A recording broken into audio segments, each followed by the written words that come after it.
Permukiman kumuh masih menjadi masalah di Jakarta. Berbagai program pengentasan rumah dan juga lingkungan tidak layak huni terus dijalankan oleh pemerintah Provinsi Jakarta. Bahkan isu kekumuhan sering menjadi bahan kampanye calon gubernur Jakarta. Lalu seperti apa sebaran wilayah kumuh di Jakarta? Berikut informasinya untuk Anda. Muhyiddin, pria berusia 59 tahun ini, tinggal di rumah kumuh di bantaran Sungai Ciliwung. Rumah semi permanen ukuran 3 x 5 meter ini menjadi tempat tinggal satu-satunya bersama istri dan 5 orang anak. Kondisi pengap dan gelap membuat pria Paruhbaya warga Kebon Pala RT 13 RW 04 Kampung Melayu Jakarta Timur ini mengaku sering terserang batuk dan mengalami masalah kesehatan badan. Selain itu, banjir menjadi bahaya yang setiap saat dapat mengancam keselamatannya dan keluarga. Ya, belum ada tempat tinggal yang lain. Masih di sini doang adanya. Kebon Pala, nggak ada tempat lain lagi, nggak ada. Pernah ada tawaran untuk pindah atau pembangunan, pernah ada tawaran untuk dibangun gitu, ada lebih sehat Pak? Buat pindah ada sih, buat di situ rumah susun. Rumah susun Manggarai sini belum ada ini kali. Belum ada kabar. Terinfo ya. Info. Dapat kesempatan ya, iya. Pak ya. Muhyiddin tidak sendiri.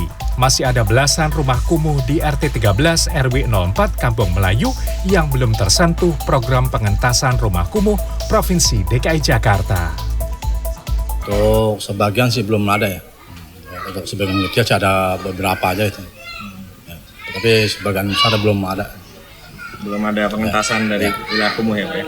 Kalau boleh tahu Pak, itu ada berapa banyak kepala rumah tangga Pak yang belum tersentuh dengan program pengentasan kumuh?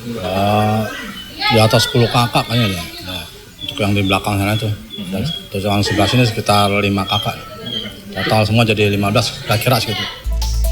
Selain masalah rumah tidak layak huni, BPS mencatat ada 521 rukun warga yang termasuk kategori kumuh yang tersebar di 6 kabupaten kota di Jakarta. 119 RW kumuh tersebar di Jakarta Pusat, 110 RW di Jakarta Selatan, dan 105 RW di Jakarta Barat. Jelas ada 11 variabel yang menjadi indikator ketika kita ingin memotret, menyajikan apakah RW ataupun wilayah rukun warga ini terkategori kumuh atau tidak. Ada dari kepadatan penduduknya, kemudian juga ya terkait dengan bagaimana kondisi kepadatan bangunannya di sebuah RW tersebut dan berbagai indikator yang lain ya.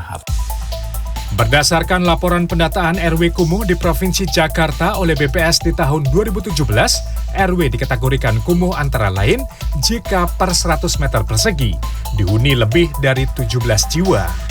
Rumah tidak memiliki jamban di atas 5,09% dan lebih dari 13,54% membuang sampah di luar bak sampah, serta lebih dari 18,75% saluran drainase tidak mengalir. Pengamat kebijakan publik dan tata kota Adib Miftahul mengatakan daerah khusus Jakarta memiliki anggaran belanja daerah sebesar 80 triliun rupiah per tahun. Oleh karenanya, pemerintah provinsi diharapkan dapat memiliki program yang detail dalam pengentasan permukiman atau RW kumuh. Ya, biasa dalam pilkada biasanya memang kumuh, miskin, golongan tidak mampu sering dijadikan kapitalisasi soal isu pilkada. Tetapi saya kira sekelas Jakarta pastinya calon-calon itu harus mampu menghadirkan program yang betul-betul memang disukai oleh masyarakat. Masuk akal nggak? Kalau tidak masuk akal saya kira mereka akan terhempas. Sesederhana itu saja. Karena memang DKI ini kan pemilihnya adalah kaum urban, kaum rasional.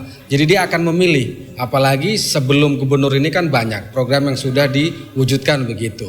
Misalnya soal kampung deret, penataan kampung kumuh, bagaimana mengatasi kemacetan, bagaimana indeks pembangunan manusia. Adib menambahkan, Gubernur Daerah Jakarta mendatang sebaiknya bisa melanjutkan sekaligus memperbaiki program pengentasan permukiman sebelumnya.